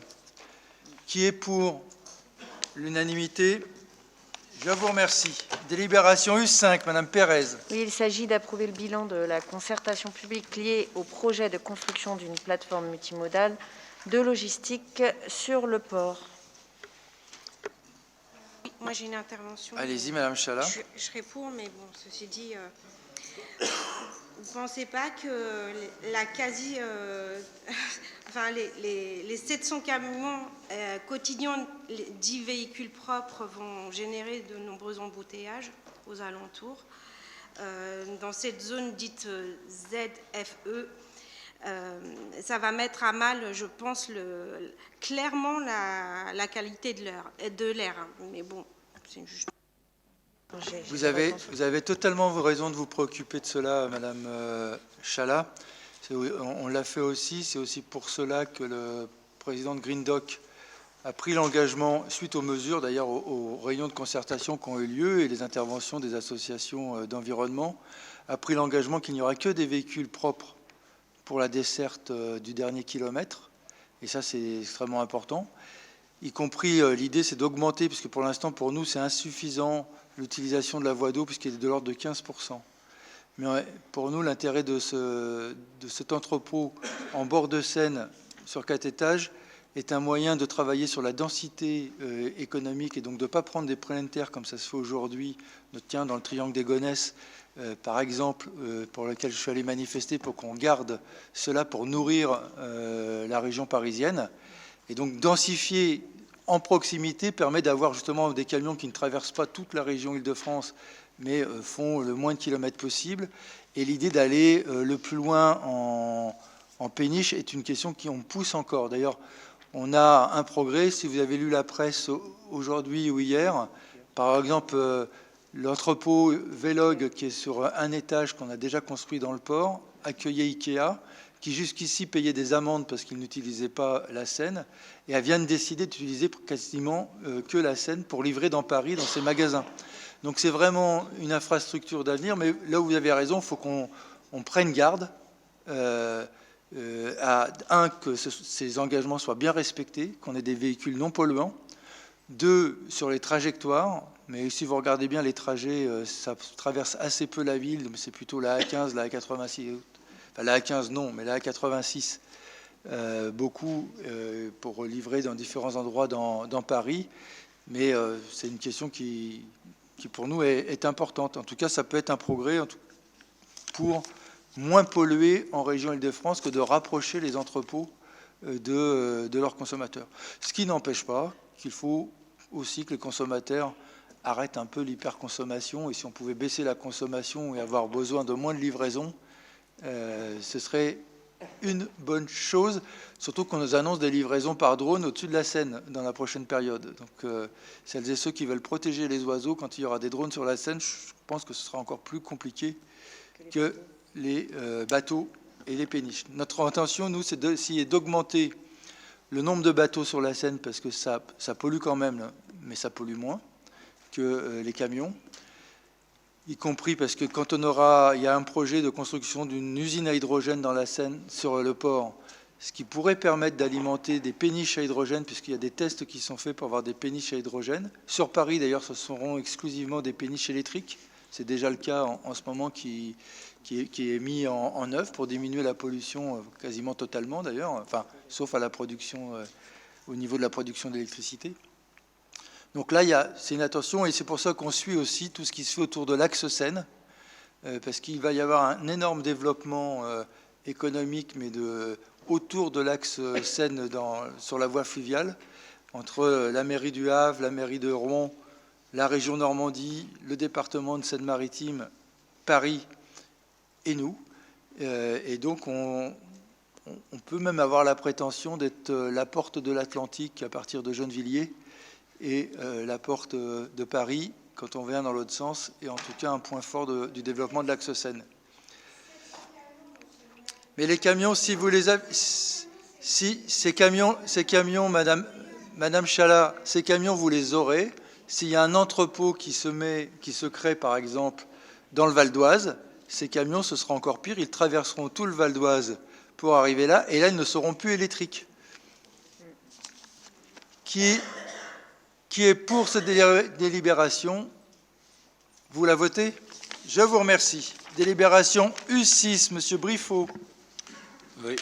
Dans le cadre de la délégation de services de production, transport, distribution et exploitation du réseau de chauffage urbain, et conformément au dispositif de la concession, il est demandé au Conseil municipal de prendre acte du rapport d'activité technique, économique et financière pour l'année 2021, présenté par la conception et la société Gennevilliers NRC.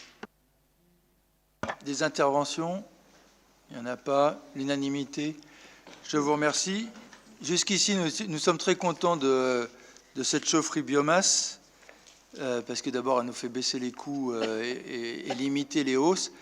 J'ai décidé de téléphoner demain ou après-demain au directeur de d'Engie, parce que là, on a des pannes, donc il va y avoir...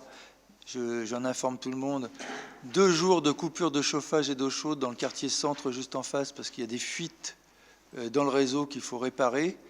Et surtout, il y a quelques pannes là en ce moment que j'arrive plus à comprendre d'où ça vient. Donc je convoque par téléphone au moins le PDG d'Engie pour qu'il m'assure qu'il y ait bien un bon suivi et entretien du réseau pour pas qu'on en ait de trop, parce que ça en fait beaucoup dans la dernière période. Délibération U7, Monsieur Duguay. Oui, merci Monsieur le maire. Donc il s'agit donc de la dérogation au repos dominical pour les commerces de détail durant l'année 2023. Donc, conformément à la loi 2015-990 du 6 août 2015, la décision du maire ne peut intervenir qu'après avis du conseil municipal sur le nombre de dimanches pour lesquels le repos hebdomadaire est supprimé. Et donc il est proposé au conseil municipal de maintenir la suppression de repos hebdomadaire à 5 dimanches pour l'année 2023, comme pour les années précédentes. Ces dimanches correspondent essentiellement aux périodes de soldes hiver et été et à la période de fin d'année. La liste des dimanches sera arrêtée par le maire avant le 31 décembre 2022. Merci. Nous limitons en fait au maximum les ouvertures le dimanche. 2 abstentions. L'unanimité. Pardon, allez-y.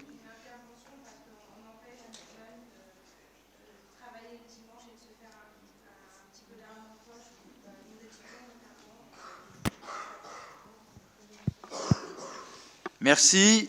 Qui est pour l'unanimité? Je vous remercie. Délibération U8, Madame Lafont.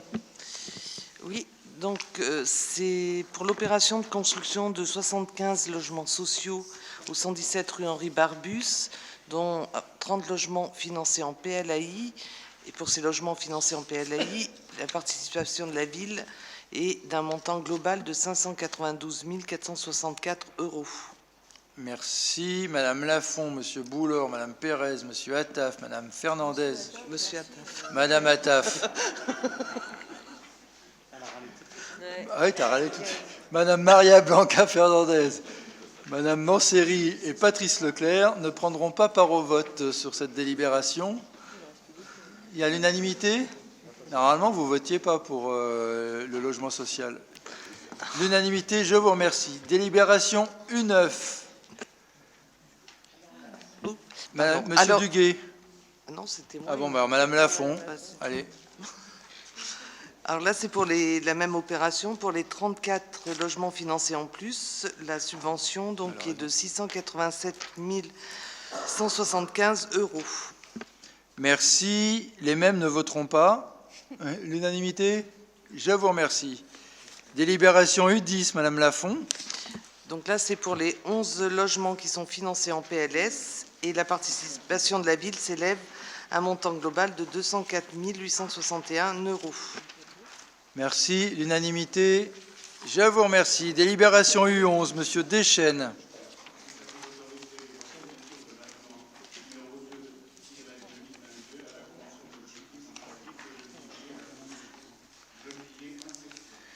Merci.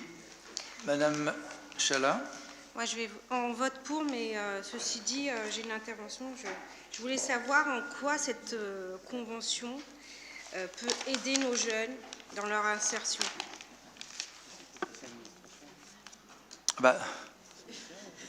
La convention, elle aide pour toutes les actions de cette association d'insertion. C'est justement une convention pour qu'il y ait des initiatives en direction des jeunes et pas forcément que des jeunes, parce que Jeunes Villiers Insertion, ce n'est pas que les jeunes. La mission locale s'adresse aux jeunes, c'est ça, Monsieur Absi? Et là, c'est les plus vieux, justement. C'est les plus vieux, donc il peut y avoir des jeunes. Vous avez Madame Girardi, qui est membre du CA. Vous pourrez lui demander, qui est de votre groupe, puisque Monsieur Absi, Monsieur Boulor, Madame Girardi, Monsieur Diallo et Monsieur Briffaut ne prendront pas part au vote. Madame Girardi est membre de cette association. Qui est pour l'unanimité? Je vous remercie. On est arrivé à la fin de ce conseil. Est-ce que vous êtes d'accord pour prendre acte des décisions municipales? Tout le monde prend acte. Et je peux faire traîner un petit peu, là? La prochaine séance aura donc lieu le 8 février 2023 à 20 h. Je vous remercie. Mamet, il faut que tu restes pour signer le PV.